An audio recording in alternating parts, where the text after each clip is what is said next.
ایک ہے نماز ہم پڑھ لیتے ہیں، آپ نے سارا پڑھ لیا، سارا تعدیل ارکان بھی کر لی، لیکن اگر آپ کا اللہ کے ساتھ ڈائریکٹ کمیونین اور ڈائریکٹ کمیونیکیشن قائم نہیں ہوا تو نماز، جس کو کہ کہا گیا کہ الصلاۃ معراج المومنین، جو قرب حضور کو حاصل ہوا معراج میں، وہ ایک بندہ مومن دنیا میں رہتے ہوئے حاصل کر سکتا ہے نماز میں، اگر اس کی روح جو ہے واقعتاً ہم کا نام ہو رہی ہو الحمدللہ رب العالمین الرحمن الرحیم مالک یوم الدین اہدنا الصراط المستقیم ایاک نعبد و اگر ہم واقعتاً ایسے کہہ رہے ہوں کہ ہمیں احساس ہو کہ ہم اللہ کے حضور میں حاضر ہیں اور عرض کر رہے ہیں، سجدہ کریں تو حدیث میں آتا ہے کہ ایسے محسوس ہو کہ گویا کہ میں نے اپنا سر اللہ کے قدموں میں رکھ دیا ہے، یہ ہے نماز۔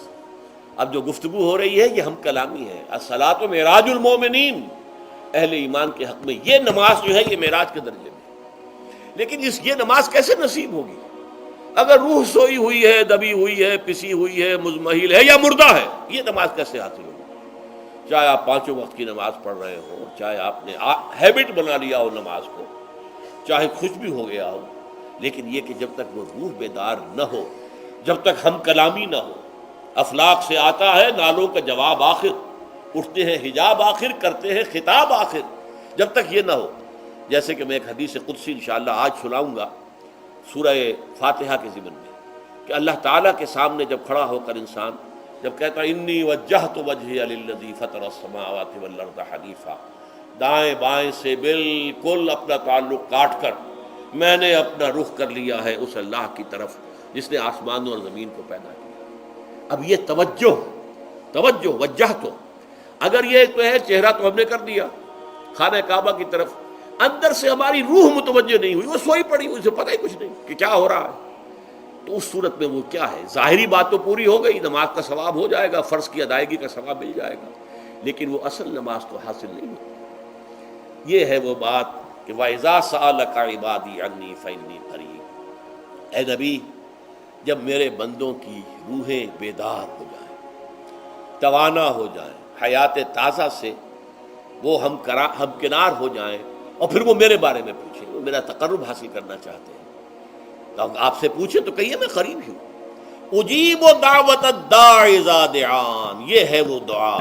میں ہر پکارنے والے کی پکار، ہر دعا کرنے والے کی دعا کو سنتا ہوں، قبول کرتا ہوں، جواب دیتا ہوں جہاں کہیں بھی مجھے پکارے، اذا دعان۔ اس میں در حقیقت وہ مفہوم آ گیا ہے there and then wherever، آپ اپنے گھر میں ہو کر پکاریں اللہ کو، آپ بستر پر لیٹے ہوئے پکاریں اللہ کو، الذین یذکرون اللہ قیاما وقعودا وعلی جنوبہم، ہاں ٹھیک ہے بعض مقامات بعض اوقات قبول دعا کے لیے زیادہ سازگار ہے، حرم میں جا کر دعا مانگی جائے، اور منا میں عرفات میں خاص طور پر، جبل رحمت پر خاص طور پر، ملتزم جو ہے کعبے کا اس پر خاص طور پر، وہ ایام بھی ہیں خاص، لیکن یہ نہیں ہے کہ بقیہ دنوں میں آپ کے اور اللہ کے درمیان کو بڑا فاصلہ ہے۔ یہ سارا دنیا میں مشرکانہ نظاموں نے تصور پیدا کیا، اللہ تو دور ہے دور ہے دور ہے دور ہے، پاک ہے پاک ہے پاک، تم ناپاک ہو ناپاک ہو ناپاک ہو، اور تم تو بڑی پستی میں پڑے ہو، تم اللہ سے براہ راست ہم کلام نہیں ہو سکتے۔ کوئی درمیانی چاہیے، کوئی لنکس چاہیے، کوئی پجاری ہوگا، کوئی پروہت ہوگا، کوئی پنڈت ہوگا، کوئی پیر ہوگا، کوئی پادری ہوگا، کوئی پوپ ہوگا، اس کے ذریعے سے تم اللہ سے ہم کلام ہو، خود نہیں۔ اور جب ذریعے بیچ میں آ گئے تو ان کی مٹھی گرم کرو،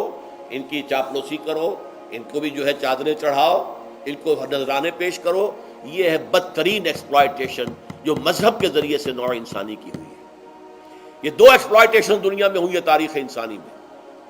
ایک بادشاہوں کی طرف سے خراج دو ہمیں، محنت تم کرو گے کھیت میں، آدھا حصہ ہمارے پاس آئے گا، ہم عیش کریں گے، ہم سٹینڈنگ آرمیز رکھیں گے تاکہ ذرا تم بغاوت کرو تو تمہارا سر کچل دیا جائے۔ یہ ایکسپلائٹیشن بدترین، مانگنے والا گدا ہے، صدقہ مانگے یا خراج۔ دوسری طرف ہم بادشاہ ہیں، ہم چندر بنسی سورج بنسی خاندان ہیں، ہم راجپوت ہیں، حکومت کرنا ہمارا حق ہے، اور یہ پنڈت پروہت جو ہے وہ بھی کہیں گے کہ ٹھیک ہے نصف لی و نصف لک وہذا قوم جاہلون، یہ عوام جو ہے ان کا خون چوسو، ہمیں یہ نذرانے پیش کریں، بتوں کو آ کے چڑھاوے چڑھائیں اور تمہیں خراج دیں اور ٹیکس دیں۔ They are to be exploited, exploit ہو رہا۔ اسلام نے آ کر دونوں کا خاتمہ کیا، کوئی ملوکیت نہیں۔ زکوٰۃ ہے تو غربا کے لیے، بادشاہ کے لیے نہیں ہے، یہ تو غربا کے لیے، لہذا کوئی ٹیکس نہیں۔ نمبر دو،